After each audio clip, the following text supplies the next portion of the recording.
The Kansas City Chiefs preseason is officially in the book. Today, we will recap their game against the Cleveland Browns, and I will give you my perspective, and trust me, I may have some hot takes for you, Chiefs Kingdom. So with that, let's cut the chit chat and let's have some fun.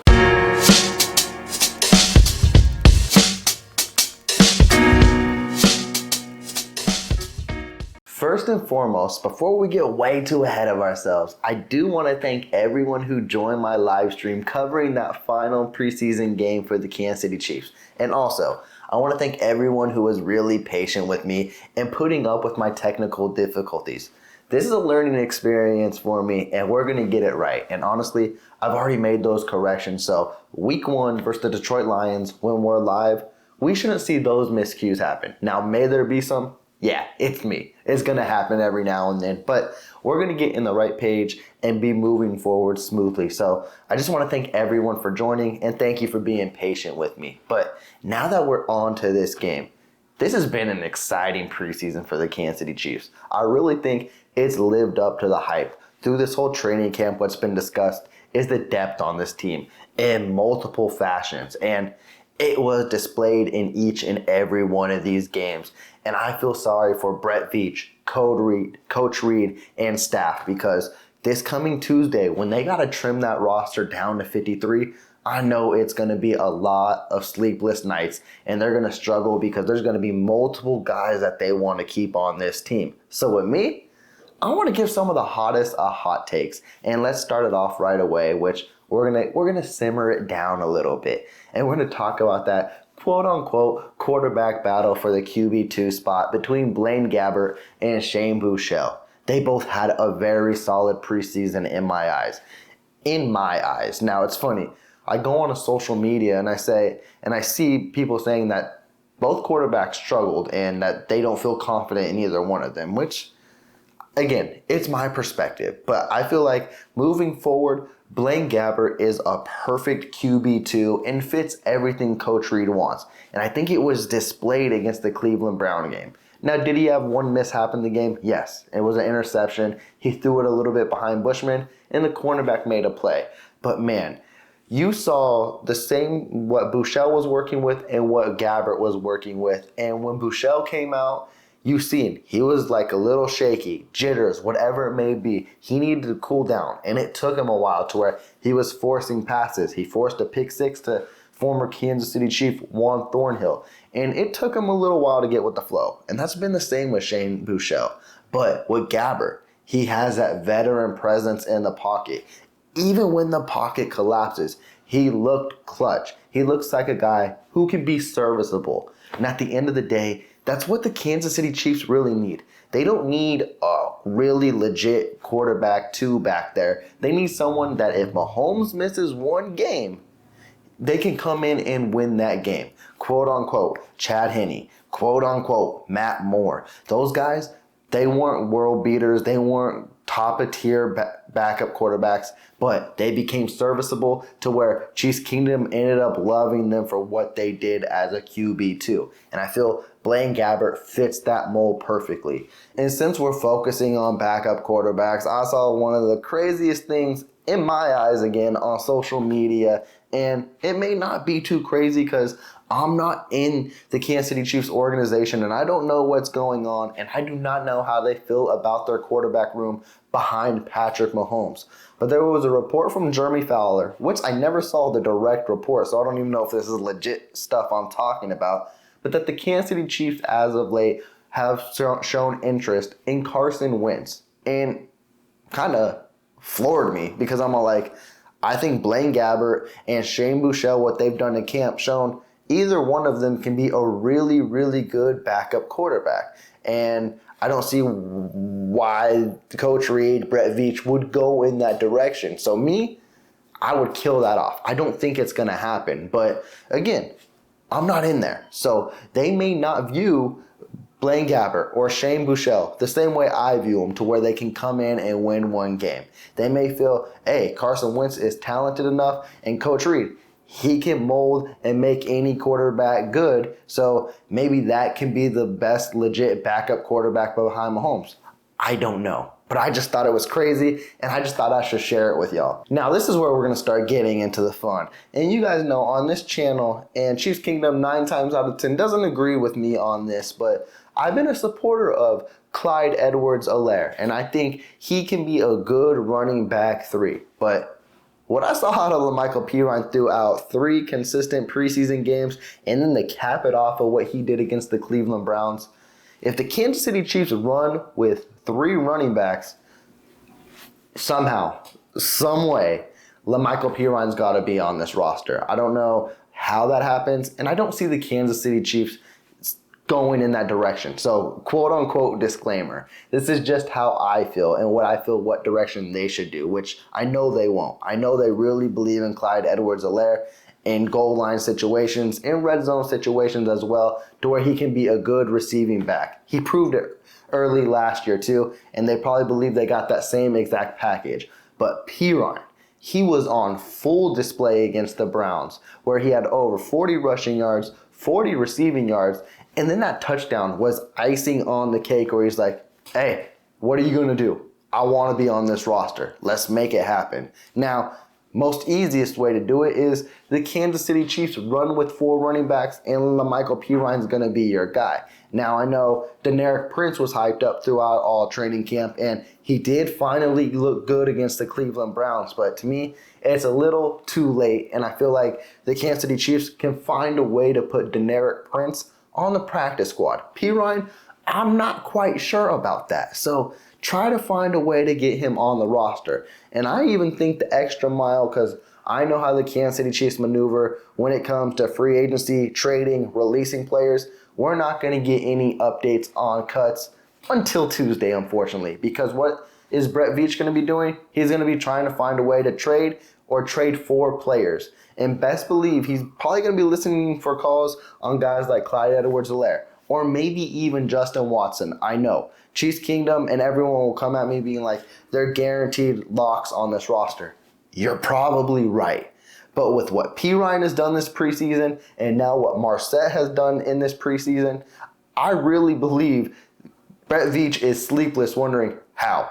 How do I do this? And speaking on Marsette, that is another guy where I believe he needs to be in your part of 1 through 7. Yes, I believe the Kansas City Chiefs will run with 7 wide receivers. And now that's where a lot of Chiefs Kingdom is going to look at me and be like, wait, what about Justin Ross? You don't think he's going to be on the roster? He's a lock. He's a lock. Like, let's not play. Let's not kid ourselves. Brett Veach even said it on the cast when he was talking to Ari and Trent Green that he has big plans for him going into this season. Yeah, it's signed, sealed, and delivered. I think that last wide receiver spot could be a legit battle between Justin Watson and Marsette. And now I know everyone says there's comfortability there. He's one of Patrick Mahomes' favorites. I don't really like that quote or buy that quote either. I believe any one of those wide receivers is Patrick Mahomes' guy, and he has built a really good relationship with them. I think at the end of the day, it comes talent and who can help you out the most.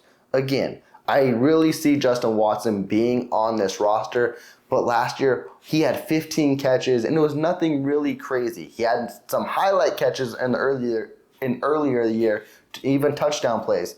But you can't tell me if you put Marsette in that role, he couldn't do the same exact thing at a bare minimum. I'm not buying it. I think Marsette can do that and then some. I think Marsette's ceiling is higher than Watson.